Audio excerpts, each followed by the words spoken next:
mean, there was so much speculation, there was so much rumor, there was obviously the documentaries that had happened before, but we tried to, in a way, apply science to it. You know, I mean, if in the original trial that the boys had in 1994, if they had been able to afford forensic expertise, if they'd been able to afford DNA, which in a way in 1994 was very much in its infancy anyway, if they had the resources to do that, I don't think the conviction would ever have occurred. You know, we don't have a sense of closure. We have to keep doing this. We have to keep asking people, you know, please watch this documentary, please read the books, please research the case, because that's the only way we're ever going to have that sense of closure. And that's the way we look at this. You know, if we ever want to be exonerated, if we want the people who belong in prison, and for the authorities who did this to us to be held responsible, it's sort of like a necessary evil that you have to go through, even though it's not entirely pleasant all the time. I was looking for the truth in that there was a horrible injustice that needed to be righted, and I just wanted to find out why this happened. How in the world could something like this happen? If they didn't do this, why would this ever have gone this far? It's so kind of unbelievable. So most people who had seen Paradise Lost would contact me. Pearl Jam, Eddie Vedder from Pearl Jam got involved in 1999, and Johnny Depp, same thing in 1999. They had seen the film, but no one really knew what to do with the case. It was, I mean, we hired we were hiring a legal team and trying to work on an appeal, and we made a donation to the defense fund, and Lorri wrote to us, and that was really the beginning of an unlikely friendship.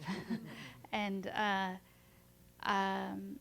as that friendship developed, so did our understanding and knowledge of the case, and that became a vortex that you disappeared into. I think anyone who engages with the case sort of goes down that rabbit hole, because it's extraordinarily, it's fascinating, it's incredible, and it's extraordinary, an extraordinary story, and horrifying that it was still, in fact, unfolding, and we wanted to do what we could to assist.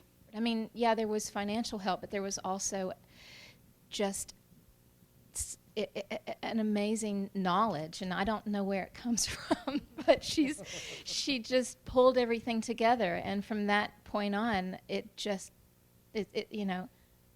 I don't know how they did it. They were making films. They were in the middle of King Kong.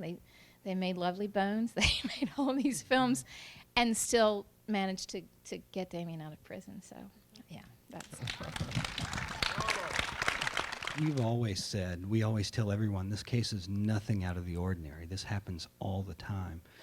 The only thing that made ours different was that we were fortunate enough to have cameras in the courtroom that caught it on film. There are lots of people who aren't that lucky. You have people in Arkansas right now, people think that just because you come up with DNA evidence, or just because people admit they lied on the stand, or just because new witnesses come forth, people have this impression that, the case is over then. He's going to get out. They're going to overturn it.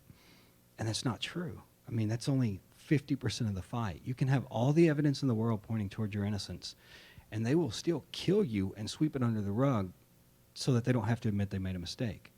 The other half of the battle is getting word out to the public, letting people know what's going on. There were so many lies that were told in that courtroom, and nothing made any sense. And then there were all these people that actually were never even brought in to testify, like the alibi witnesses. It's just shocking, how Damien was on the phone that night, and he wasn't anywhere near the crime scene, and those people were actually interviewed by the police, and nobody was even called in. Every single time people watch this movie, every single person that sees this is a potential jury member that can make sure the same thing doesn't happen to someone else. So for us, it's also bigger than just this case. And it was something that became emotional for us. I mean, it was a friendship, and then it became something that we were devoted to. But certainly it was Fran and Lorri that drove this. I always tell people, Peter's beyond a doubt the smartest human being I've ever encountered in my life. But he can also be a little crazy at times. You know, he would do things like, I've just been out of prison for a month. I'm in a state of extreme shock, and he thought it would be great to go paragliding.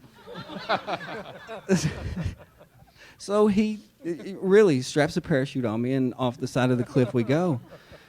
And, you know, it's always odd, too, doing talks like this. People always say, you know, you always seem so calm and zen. I'm like, that's because you never saw the video of me crying and screaming the whole time I'm, you know, going off the cliff.